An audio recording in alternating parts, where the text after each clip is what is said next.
Good morning all student. जैसी हमारी चर्चा समासों के ऊपर चल रही थी, समासों के बारे में हमने परिभाषाओं को जाना, उनके अंतर को जाना। समास के जो आपके पाठ्यक्रम में 3 भेद दे रखे थे, उन 3 भेदों के अंतर्गत हमने अव्ययभाव समास को पूरा पढ़ा, कर्मधारय समास को हमने एक वीडियो में पूरा पढ़ा। आज हम इसका तृतीय भेद को लेकर के आप लोगों के सामने उपस्थित हुए हैं और उस तृतीय भेद का जो नाम है उसका नाम है द्वंद्व समास। क्या नाम है? द्वंद्व समास। देखिए, सबसे पहले हम द्वंद्व समास की परिभाषा देखते हैं। द्वंद्व समास की यदि हम परिभाषा के ऊपर चर्चा करें तो प्राय लोभ है पद प्रधानो द्वंद्व, अर्थात ऐसा समास जिसमें प्रायः उभय, उभय शब्द का तात्पर्य होता है दोनों। क्या होता है उभय शब्द का तात्पर्य? दोनों। ऐसा समास जिसमें प्रायः दोनों ही पद प्रधान हो, अर्थात पूर्व पद भी प्रधान हो और उत्तर पद भी प्रधान हो। अगर दोनों ही पद प्रधान होंगे तो उसे हम कौन सा समास कहेंगे? द्वंद्व समास कहेंगे। देखो, द्वंद्व समास का एक सामान्य और छोटा सा नियम है, वो आपको अभी यहीं पर दिमाग में रखना है कि इसके प्रत्येक पद में, प्रत्येक जो पद होगा उस प्रत्येक पद के बाद में च का प्रयोग मिलेगा। क्या मिलेगा? च का प्रयोग आपको देखने को मिलेगा। या ये कहें कि जितने पद होंगे उतने ही च आएंगे। अगर 4 पद है तो 4 च आएंगे, 10 पद है तो 10 च आएंगे, 2 पद है, 2 से कम तो हो ही नहीं सकते, 2 पद है तो 2 च आएंगे, 3 पद है तो 3 च आएंगे। अब हम द्वंद्व समास के भेद देखें तो हमारे पाठ्यक्रम में द्वंद्व समास के कंप्लीटली भेद दे रखे हैं, जो चाहे छोटे स्तर पर हो चाहे बड़े स्तर पर हो। द्वंद्व समास के 3 भेद होते हैं। कितने भेद होते हैं? 3 भेद होते हैं, जिसमें पहला जो भेद है उसका नाम है इतरेतर द्वंद्व समास। दूसरे भेद का नाम है एक शेष द्वंद्व समास। तीसरे भेद का नाम है समाहार द्वंद्व समास। हमको ये तीनों के तीनों भेद पढ़ने हैं। हम ये कह सकते हैं कि जो है द्वंद्व समास है, द्वंद्व समास के 3 भेद होते हैं: इतरेतर द्वंद्व समास, एक शेष द्वंद्व समास एवं समाहार द्वंद्व समास। तो ये तीनों भेद हमको जानने हैं, हमको समझने हैं, और तीनों भेद हमारे पाठ्यक्रम में है। और तीनों भेदों में से हर वर्ष किसी न किसी भेद में से वह आपसे एक प्रश्न अवश्य पूछता है। तो जिसमें सबसे जो पहला भेद है इतरेतर द्वंद्व समास, हम इसके ऊपर चर्चा करेंगे। एक बार आप इसका स्क्रीनशॉट ले लें।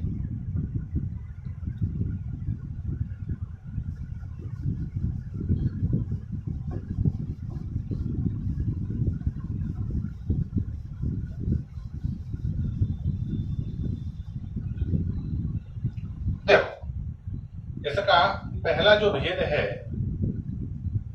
वो है इतरेतर द्वंद्व समास। इतरेतर द्वंद्व समास में हमको जो बात याद रखनी है तो कुछ बातें हैं, कुछ बातें दिमाग में रखनी है। पहली बात, इतरेतर द्वंद्व समास जो होता है ये अलग अलग अर्थ वाले शब्दों के मध्य में होता है। भिन्नार्थ शब्दों के मध्य में, भिन्नार्थ शब्दों के मध्य इतरेतर द्वंद्व समास होता है, भिन्न अर्थ वाले शब्दों के मध्य में। जैसे हम कहें धर्म अर्थ, हम इसी चीज को यदि ये इस रूप में कहें जय अजय, यदि हमने कहा राम मोहन, शिव केशव, हरि हर, वायु अग्नि, जिस तरह से हम जो कहते हैं उष्ट्र, शशक इत्यादि। आगे देखें, भिन्न अर्थ वाले शब्दों के मध्य में होता है। दूसरे नंबर की बात, तो सामान्य नियम है वो हमको याद रखना है कि इसके साथ में हमें यह ध्यान रखना है कि जो सबसे अंत में शब्द होगा, सबसे अंत में, जैसे कि मान लो 3 शब्द है तो 1 2 3, 2 है तो 1 और 2 से कम तो मिलने का सवाल ही नहीं है। 5 भी मिलते हैं तो 1 2 3 4 5, जो सबसे अंत में होगा उसमें विभक्ति का प्रयोग किया जाएगा। अंतिम शब्द में विभक्ति प्रयोग,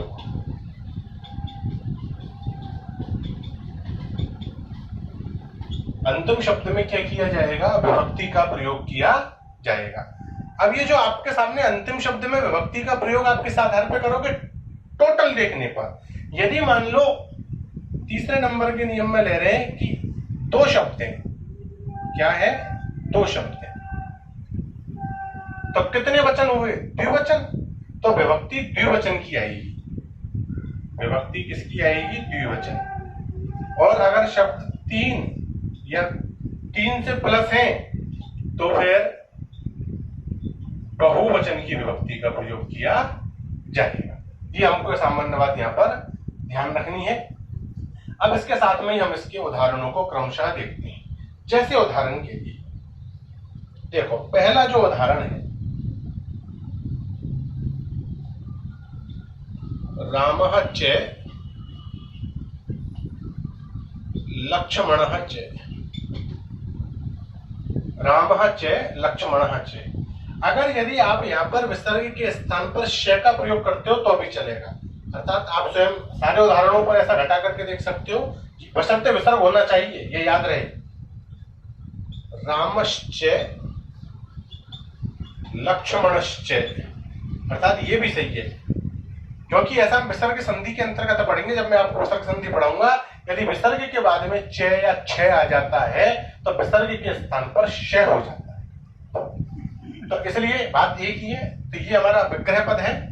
तो अब यदि मान लो हमको राम है चे लक्ष्मण है चे या राम है चे रामश्च लक्ष्मणश्च इसका बनाना, तो पद कितने हैं, 2। अंतिम कौन है, लक्ष्मण। कौन सा लिंग है, पुल्लिंग। तो बताओ लक्ष्मण पुल्लिंग में द्विवचन क्या बनेगा, राम के समान रूप चलेंगे, रामः रामौ लक्ष्मणः लक्ष्मणौ। तो इसका बनेगा राम लक्ष्मणौ। बना या नहीं बना, बिल्कुल बना। अब यदि मान लो हम यहां पर लेते हैं भीमः च अर्जुनः च, कितने पद हैं, 2। अंतिम कौन है, अर्जुन। किस लिंग में है, पुल्लिंग। तो भीम को तो यथावत उतारा, अब अर्जुन के रूप चलाए, अकारांत पुल्लिंग है, अर्जुनः अर्जुनौ। लेकिन चूंकि भीम के में अ है, अ और अ मिलकर सवर्ण दीर्घ संधि के अनुसार आ हो जाता है, तो ये क्या बनेगा, भीमार्जुनौ। क्या बनेगा, भीमार्जुनौ। इसका स्क्रीनशॉट ले, आगे उदाहरणों को यथावत जारी रखेंगे।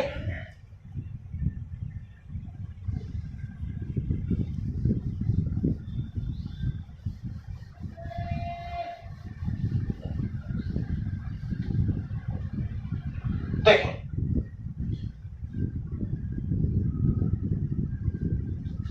शिवः च केशवः च, शिवः च केशवः च। तो बनाओ इसका क्या बनेगा, शिव केशवौ। दूसरा उदाहरण देखो, हरिः च हरः च, क्या बनेगा, बनाओ, हरि हरौ। क्या बनेगा, हरि हरौ। बना या नहीं बना, शिव केशवौ हरि हरौ। आगे देखें अपन,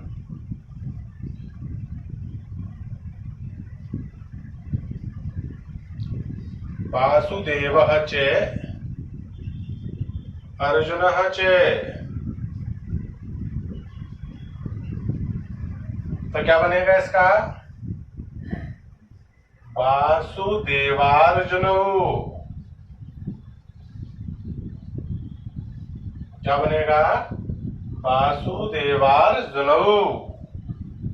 आगे हम देखें इसको।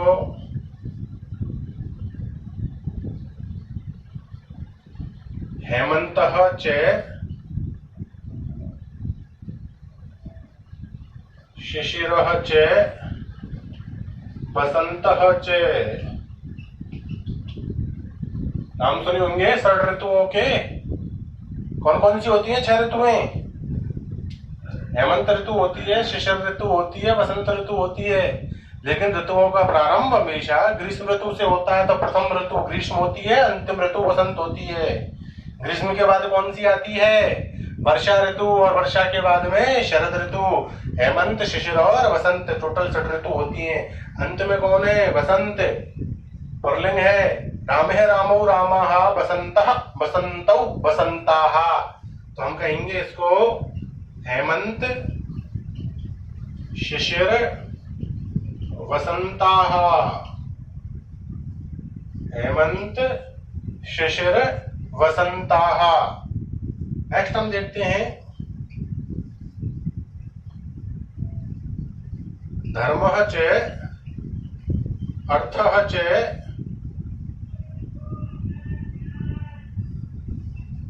कामः च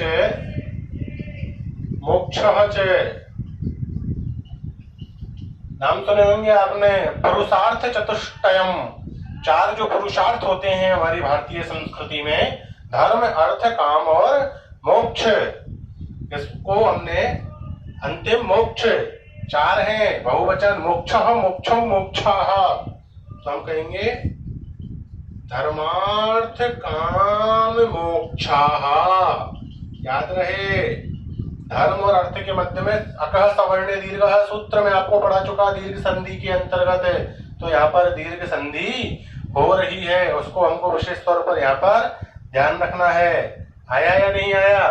तो इस तरीके से हम कौन से समास को हल करेंगे? इतरेतर द्वंद्व समास को ठीक इसी प्रकार से आप यहाँ पर हल करते हुए चले जाओगे। अब यहाँ पर हम कुछ उदाहरण और देखते हैं। देखो,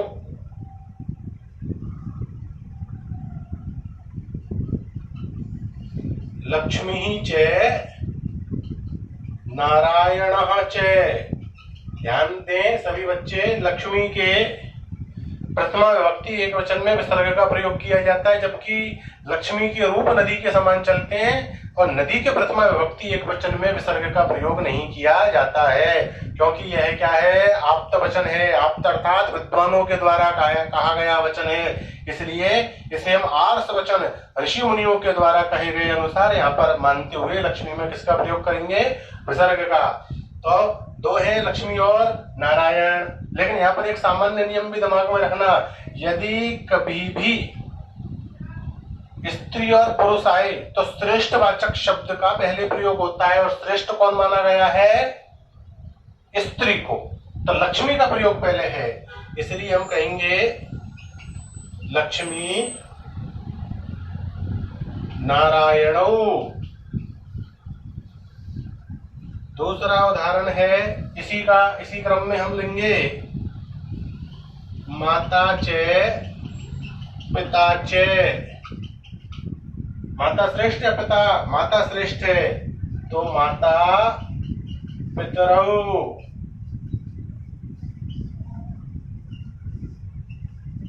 भवानी च शंकरः च। भवानी शंकरौ।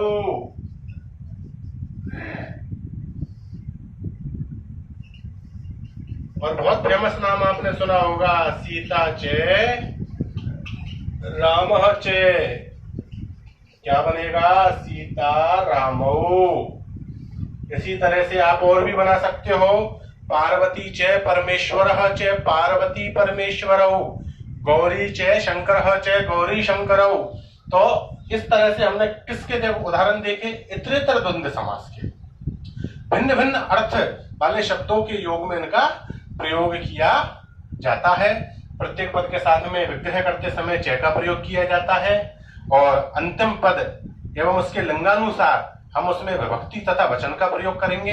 विभक्ति अंत में हमेशा हमको प्रथमा विभक्ति तो आएगी, लेकिन उसका जो वचन है द्विवचन आएगा अथवा बहुवचन आएगा, उसका निर्णय हम कैंडिडेट को गिनकर लेंगे। जैसे 1, 2 और 3, यहाँ पर 3 ऋतु हैं तो बहुवचन में गई, लेकिन यहाँ पर शिव और केशव मात्र 2 हैं तो ये द्विवचन में आए।